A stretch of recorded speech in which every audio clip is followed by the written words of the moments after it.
Amigos, bienvenidos a esta nueva entrega de su segmento de educación financiera en diálogo por Radio I-99. ¿Qué vamos a hablar esta mañana? Tenemos un diálogo muy interesante con un experto. Todos hablamos, los medios de comunicación nos lo ponen en sus páginas o lo dicen en las radios, en la televisión. La seguridad jurídica es un eje fundamental para que los países se desarrollen, para que haya una adecuada articulación de todo lo que es el comercio, las inversiones. En materia del sistema financiero, del sistema bursátil, la normativa que se necesita en ese ecosistema puede ser facilitador, pero también puede ser una barrera para su desarrollo. Justamente de este tópico que consideramos tan interesante para ustedes, va a conversar con nosotros Esteban Pérez. Esteban es el asesor jurídico de la Bolsa de Valores de Guayaquil. Él es un abogado graduado por la Universidad San Francisco de Quito. Posee un máster en Derecho de la Universidad de Chicago y una maestría en Economía de la Universidad Rey Juan Carlos de Madrid. Él es experto en Derecho Económico, Competencia y Regulación. Su actividad profesional, a más la de la Bolsa, incluye asesoría en regulación de mercados de valores, banca y seguros. Bienvenido, Esteban, gracias por compartir esta mañana con nosotros. Gracias, Francisco, un gusto estar aquí en diálogo contigo y bueno, pues tener la oportunidad de hablar precisamente de educación financiera. Quisiera que a nuestros amigos le hagas un breve diagnóstico de lo que tú consideras que es el marco regulatorio hoy en el Ecuador. ¿Cómo describirías el estado de esa normativa, en particular con respecto a toda la potencialidad que puede haber de eficiencia, claridad y capacidad en el mercado financiero y de valores en el Ecuador? El tema es complejo, pero yo creo que el análisis es más o menos así. Muchas personas dentro del mercado de valores se fijan en la necesidad de tener un mercado de valores que sea un vehículo moderno. Pongamos el ejemplo de un vehículo. Sea un vehículo moderno, con las últimas tecnologías, un vehículo eléctrico que ande a determinadas velocidades, automático, etcétera. Y resulta que el vehículo que tenemos no solo no llega a ser ese vehículo moderno, sino que es un vehículo que no cumple con las funciones básicas de un vehículo.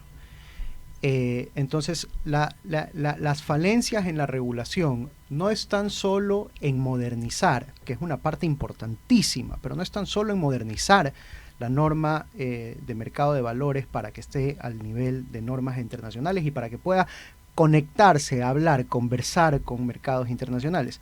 La norma no cumple bien sus propias funciones porque tiene huecos no modernos, o sea, le faltan no cosas modernas, le faltan cosas para cumplir funciones ya como está. Hay norma que no se ha emitido, hay vacíos legales, hay un montón de huecos, de vacíos, de penumbra legal que generan duda en el mercado, que generan inseguridad jurídica y que no nos permiten tener un mercado enteramente funcional, porque a partir de un mercado funcional podemos empezar a pensar en un mercado moderno. Pero en el Ecuador lamentablemente nos falta ese primer pasito, un mercado funcional. Lamentablemente la regulación no nos acompaña, la ley es una ley antigua, parchada, con muchas incoherencias, con muchos cambios en el camino, no todos necesariamente tan bien estructurados, y con una regulación que la acompaña, que es una regulación que emite la Junta de Política y Regulación Financiera y Monetaria ahora, que ha sido carente, que no ha regulado todo lo que se necesita regular y que no ha regulado de forma adecuada muchos aspectos de la ley. Me gustó ese símil que has tomado con un auto o un vehículo. Entonces quiere decir que no solo que no tenemos ni siquiera un híbrido ni un eléctrico, sino que hemos estado andando con los aros y no con los neumáticos, con exactamente, las llantas, ¿verdad? Eso es lo que yo diría. Me parece, es lo que se siente mucho, sí, y de lo que se habla mucho. Y ¿qué podemos hacer? Porque tenemos claro, tenemos que dar un salto a las nuevas tecnologías, ponernos a la par. No pensemos necesariamente del mercado europeo o legislación bursátil y financiera a nivel de Estados Unidos, pero si miramos a nuestros vecinos en la región en la que nos desenvolvemos y que serían naturalmente los mercados con los cuales nos podríamos integrar con más facilidad. Que consideremos, Ecuador, ¿qué es? Ecuador es una economía mediana, es un país de no tanta población, con muchos desniveles socioeconómicos y capacidad adquisitiva. Por tanto, las naturales inversiones, salvo sectores estratégicos, van a venir de nuestros vecinos, que entienden mejor nuestra idiosincrasia. ¿Qué barreras o qué harías tú para por lo menos ponerle los neumáticos, las llantas al vehículo? A ver, creo que los neumáticos, digamos, estos huecos fundamentales, estos vacíos fundamentales, más que directamente ser ayuda para la integración internacional, son, digamos, la consolidación de un sistema bursátil, que es necesario hacer a la interna para luego pensar en la integración internacional. Yo pienso, por ejemplo, y con esto me pongo un poco técnico, pero por ejemplo, las falencias que hay en el proceso de compensación, es decir, ¿qué sucede cuando no llegan los recursos? La norma es ambigua porque dice que las casas de valores aseguran el cumplimiento, pero las casas de valores no pueden adelantar los fondos si el comitente no los ha dado. ¿Qué hace el depósito en ese caso? ¿Compensa, no compensa? Es decir, hay una serie de huecos en un proceso tan fundamental como es la compensación que restan seguridad jurídica al mercado, porque la ley no tiene una respuesta clara a qué pasa en estos casos, porque la ley no los ha contemplado. Bolsas de valores, depósito, tienen mecanismos y tienen reglas, pero digamos no hay un acompañamiento legal, por ejemplo, que permita asegurar que las operaciones se lleven a cabo y que permita seguridad jurídica en algunos tipos de casos. Mientras el sistema, por ejemplo, en este aspecto o en muchos otros aspectos, no funcione correctamente, va a ser difícil sentarse a hablar con entes internacionales o con bolsas internacionales y decirles, integrémonos, busquemos una alianza más cercana, porque no van a sentir que el estándar con el que estamos operando es el estándar de ellos. Ese es el que yo veo va a ser el principal problema. Y creo que por ahí hay que empezar. Lamentablemente en el mercado de valores el entusiasmo por la integración hace que nos olvidemos de estos problemas que son anteriores a empezar a pensar en la integración, en mi opinión. Y creo que primero hay que arreglar este asunto dentro de casa, determinar ciertas funciones, ciertas cosas, cierta norma que no se ha dictado, para cuando tengamos eso y digamos tengamos un sistema que funcione, poder sentarnos a hablar. Ahora, la ley ya contempla también, y esto es una verdad, la ley ya contempla ciertos mecanismos, no ideales, pero ciertos mecanismos mediante los cuales el mercado bursátil ecuatoriano puede comunicarse con el mercado internacional, que no han sido explorados por falta de regulación, por falta de iniciativa. Por ejemplo, la ley contempla las corresponsalías entre casas de valores, es decir, acuerdos para que una casa de valor nacional actúe a nombre de una internacional y pueda, digamos, desde una casa internacional, un inversor, manejar un portafolio en Ecuador. Son mecanismos que no están del todo regulados y no han sido del todo aprovechados tampoco. También la ley sí provee la capacidad o la posibilidad de títulos emitidos en el Ecuador que puedan ser enlistados en bolsas de valores extranjeras, permite que títulos extranjeros se traigan al Ecuador, sobre todo en mercado secundario. Hay estas figuras que no son del todo explotadas, que no son perfectas. Idealmente tendríamos pues el vehículo, como decíamos, el vehículo eléctrico ultra tecnología, pero que de cierta forma se podrían explorar. Entonces yo creo que hay unos huecos fundamentales en lo más básico que hay que llenar, pero también sí hay ciertas soluciones en la ley, parchadas, imperfectas, pero que se pueden explorar sin necesidad de reformarse para tratar de generar cierto tipo de negocios bursátiles. Correcto, y creo que siguiendo esa propuesta de de compararnos con la industria automotriz, para los amigos que no están en el día a día del mercado bursátil y financiero, nuestra normativa data de un primer intento modernizador del año 94-95, una reforma interesante del año 98, pero estamos hablando de 1998. El Internet, las comunicaciones digitales, el mundo del 98 a la fecha ha cambiado de una manera dramática a nivel de todo lo que es procesos operativos. Entonces, evidentemente, en el año 98, si la plata no llegaba, podía llamarse por teléfono, hacer el seguimiento al cliente, a qué horas llega el cheque, pero hoy todo es instantáneo porque los medios lo permiten. Entonces, el desarrollo tecnológico, operacional y de negocios no ha tenido una evolución acompañada en la misma velocidad que de la parte legislativa, más allá de que hay opciones que existen pero no están siendo utilizadas porque hay lamentablemente un entorno de inestabilidad política que es lo que ahuyenta en la mayor parte de los casos a la inversión extranjera. Pero dejando esto de lado, hablemos de la innovación. Se habla, se comenta, nos ponemos inquietos respecto de las fintech, blockchain y todo este lenguaje que puede sonar muy esotérico y que es básicamente llevar del mundo del papel al mundo digital las transacciones, las operaciones, asegurar que los documentos no sean alterados porque alguien los tiene físicamente, sino que hay un tema de custodia electrónica, en fin.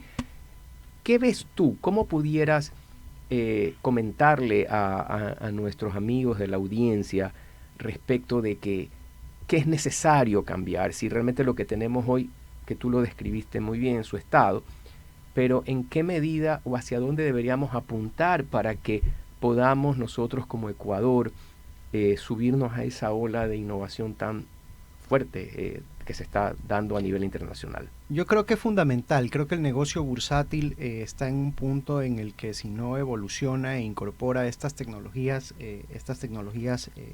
van a eliminar del mercado al negocio bursátil. Es decir, el negocio bursátil o evoluciona o se pierde, no solo en Ecuador, sino a nivel mundial.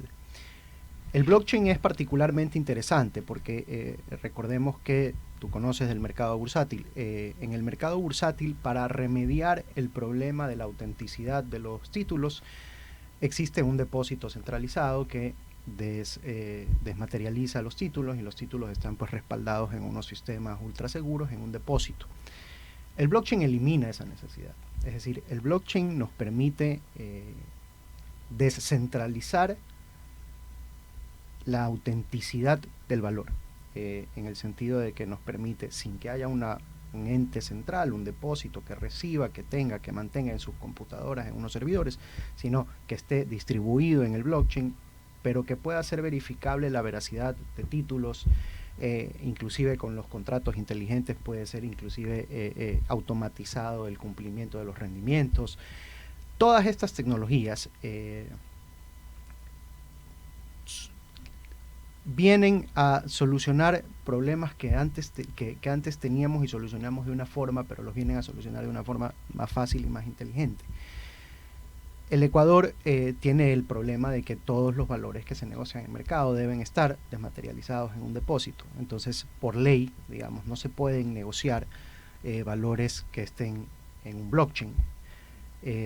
Fuera una reforma interesante, una posibilidad interesante, permitir en el mercado bursátil la compra-venta de valores en blockchain que ofrecen seguridades similares. Claro, el regulador, el legislador va a ser muy tímido en querer aprobar algo así, porque el blockchain es algo que no terminamos de entender. A los que no somos expertos en computadoras, yo soy abogado, entiendo el blockchain muy superficialmente, pero y como no lo terminamos de entender y como no es centralizado y no sabemos quién es la cabeza y no sabemos quién controla y no sabemos a quién llamamos si hay un problema, genera mucha incertidumbre en el legislador, genera mucha incertidumbre en el regulador. Entonces, me parecería una reforma interesante, por ejemplo, la incorporación de nuevas tecnologías como el blockchain para precisamente que se negocien valores que estén almacenados o custodiados en blockchain, pero lo veo muy difícil justamente por el elemento ignorancia en el sentido de innovación, de que es una tecnología muy innovadora y que creo que va a generar desconfianza en un legislador y en un regulador que típicamente es sobre precavido, sobre regulador, sobre controlador. Son los grandes desafíos que tiene el Ecuador: cambiar su cultura regulatoria, cambiar su cultura de control y de regulación a una cultura tal vez un poco más laxa y un poco más confiada del mercado, la contraparte privada, pero es un desafío que tenemos, un desafío difícil de adoptar estas tecnologías ahora en el mercado de valores. Me voy a agarrar de algo que tú has comentado, que es la supervisión. Para el desarrollo de los mercados bursátiles en concreto y la generación de la capitalización de las empresas a nivel popular con la participación de un gran público inversionista, no hablamos solamente de los grandes fondos millonarios del exterior, se requiere definitivamente la participación del legislador y en concreto del Estado en un aspecto regulatorio y de control, pero yo creo que allí tú has dado en algo que yo he visto, por algo se van pintando las canas, es que nos centramos a revisar o a vigilar lo accesorio, los detallitos, simplemente la carpintería, y no entramos a lo fundamental. Ni legislar en lo fundamental y mucho menos supervisar en lo fundamental, que es lo que una vez que tú tienes algo de contacto con países distintos, tú te das cuenta que en ese sentido han evolucionado los supervisores. Es verdad que tú tienes una suerte de compromiso, tu posición actual, pero sin embargo yo creo que tú puedes dar perfectamente tu punto de vista hacia dónde puede caminar o debería caminar la supervisión del Estado, llámese la superintendencia que fuere, en la vigilancia, la coordinación adecuada para el desarrollo y la estabilidad hacia el futuro del mercado de valores. Yo creo que efectivamente lo que tú dices es correcto. Si uno lee la norma ecuatoriana es rica en requisitos. Para todo hay 45 requisitos, el permiso, el ni sé qué, el bla, bla, bla, firmado. Y el regulador se fija digamos, en estos requisitos, en papeles, en lo superficial, y no entra muchas veces al fondo de lo que hay en las emisiones, al fondo de lo que hay en las negociaciones. Creo que es un problema, y lo hemos vivido, digamos, en experiencias pasadas en el mercado de valores. Es un problema justamente de ser extremadamente rígido en el control del detalle y ser extremadamente laxo en el control de lo que hay en el fondo, porque el regulador tiene un poco, o ha tenido el controlador esta idea, porque es un poco idiosincrasia ecuatoriana, de que bueno, mientras yo haya conseguido todos los papeles y tenga todos los papeles en regla, pues lo que pase atrás no es culpa mía.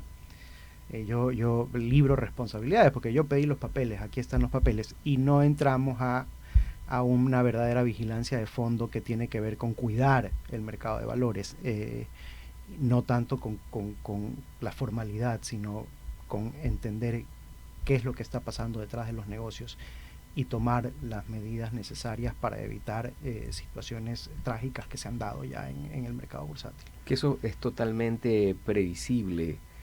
Cuéntanos ya un poco más, centrándonos a tu actividad. ¿Cuál es el rol que cumple una bolsa de valores en todo este entorno del que hemos hablado brevemente esta mañana, y en concreto la Bolsa de Guayaquil? Las bolsas de valores son un punto de encuentro. Recordemos que las bolsas de valores hoy son digitalizadas, en un mundo digitalizado, pero originalmente las bolsas de valores eran un lugar físico. ¿Por qué? Porque antes del avance de la tecnología, pues existían tenedores de valores interesados muchas veces en venderlos, y asimismo existían compradores. Pero ellos enfrentan un gran problema, que es el problema de la información. ¿Cómo consigo el mejor precio de un lado y del otro si no sé cuánta gente quiere este valor y con cuánta gente lo puedo negociar para saber cómo saco el mejor precio? Lo mismo del otro lado, ¿cómo consigo tal valor al mejor precio si no sé quiénes nomás lo venden, quiénes nomás tienen títulos similares y con quienes nomás puedo negociar? Este problema de la información, que es un problema tradicional de la economía, encontró una solución hace muchas décadas. Encontró una solución en las instituciones de las bolsas de valores, que se convirtieron pues en una suerte de suelo donde las personas podían de cierta forma reunirse alrededor de la compra y venta de ciertos tipos de títulos y de valores y encontrar. Las bolsas de valores permitieron entonces que compradores y vendedores se encuentren, y cuando los compradores y vendedores se encuentran y la información es amplia y cada uno cuenta con un montón de información para sus decisiones, cuánta gente vende, cuánta gente compra, precios, los precios que se generan son transparentes. Entonces lo excelente o lo bueno de una bolsa de valores es que genera precios transparentes. Nadie está inflando el precio de un valor, nadie está vendiéndolo a precios muy rebajados. Todos los estamos vendiendo, todos quienes participan en el mercado de valores lo venden a precio de mercado, porque todo el mundo lo puede comprar y todo el mundo lo puede vender. No es solo lo vendo a una persona determinada, sino que lo pongo en el mercado de valores, y en el mercado de valores cualquier persona interesada en comprarlo viene, lo ve y lo compra al precio de mercado, pujando para obtener o calzando el precio para tener un precio de mercado. Entonces esa es la maravilla del mercado de valores o de la bolsa de valores. Ese es el problema que solucionó. Es un problema que hoy nos puede parecer con el internet tal vez un poco claro, arcaico. Hoy no hay el suelo, hay las plataformas. Y eso es la evolución que tuvo la bolsa de valores de Guayaquil. La primera bolsa en pasar a la digitalización fue la bolsa de valores de Guayaquil.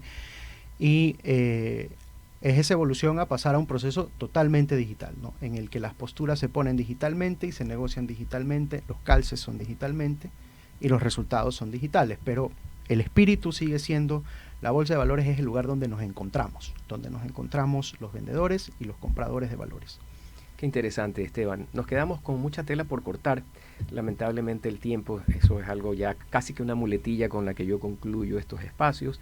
El tiempo es muy corto para abordar temas tan interesantes que ameritarían otros momentos con mucho más tiempo a favor.